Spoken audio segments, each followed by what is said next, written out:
Allez, on se retrouve dans cette seconde partie pour finaliser les configurations sur notre lab. Dans la première partie, nous avons juste installé un environnement de virtualisation tel que VirtualBox. Nous avons aussi installé notre système d'exploitation et nous sommes arrêtés là. Aujourd'hui, nous allons fixer une adresse IP à notre serveur. Ok, une fois VirtualBox lancé, on va démarrer notre serveur. Bon, il faudra s'assurer que nous avons dans la configuration des réseaux fixé notre pilote pour la carte réseau. Donc moi je me connecte par Wi-Fi, donc j'ai fixé le pilote pour Wi-Fi. Démarrer.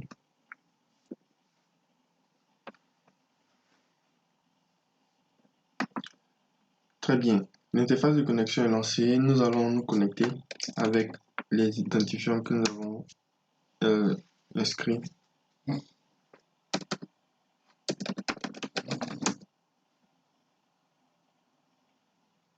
Super.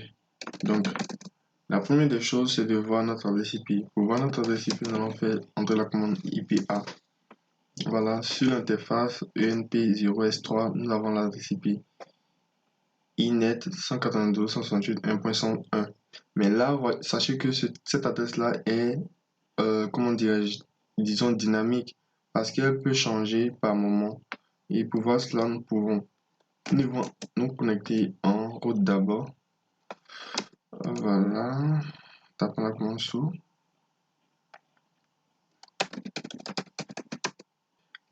Voilà. Nous nous connectons en route car nous allons chercher à accéder à un fichier de configuration. Ok.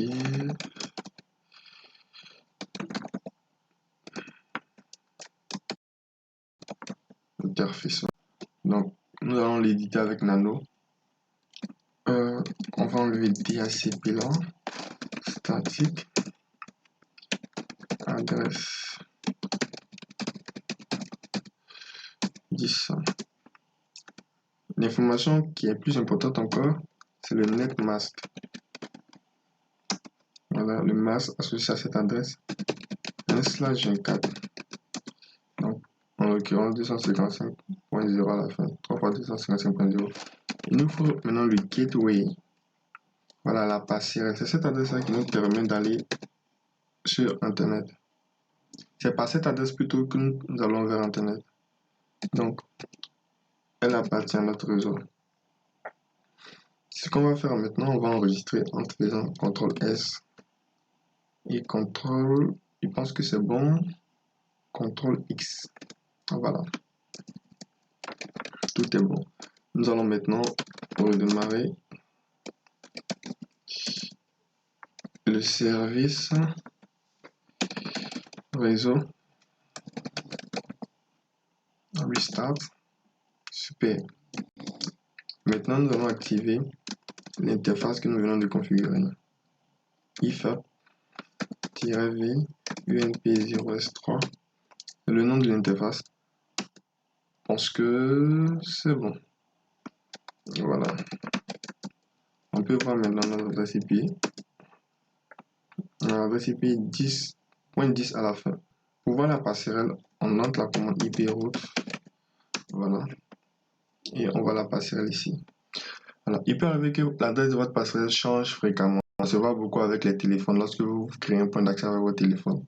Donc, vous pouvez gérer aussi cela. Vous pouvez toujours actualiser votre passerelle si vous voulez aller vers Internet. Donc, ça, on pourrait voir ça après.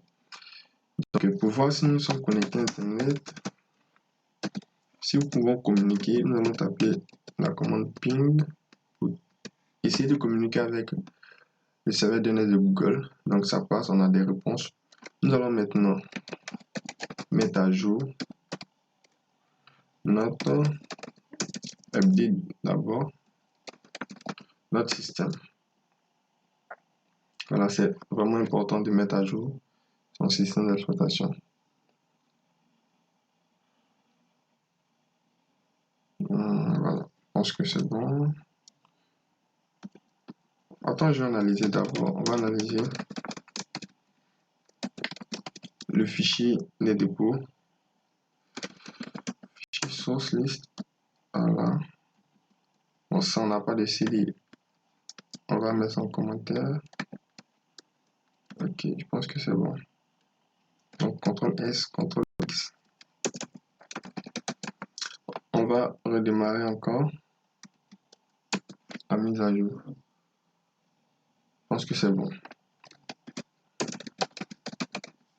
On va faire maintenant sudo apt-get, non, apt-get upgrade. Voilà. Donc, tous les paquets sont vraiment complètement à jour. On a aussi une option full upgrade. Voilà. Là, on a un système carrément à jour. Et si vous êtes à ce niveau-là, vous êtes bon pour continuer la formation. Voilà, je vous remercie d'avoir suivi. Maintenant, nous sommes prêts pour entrer dans le vif du sujet. Je vous donne rendez-vous dans la prochaine vidéo dans laquelle nous allons apprendre les commandes nécessaires pour bien débuter, pour être un peu à l'aise en environnement Linux et surtout dans l'administration d'un serveur.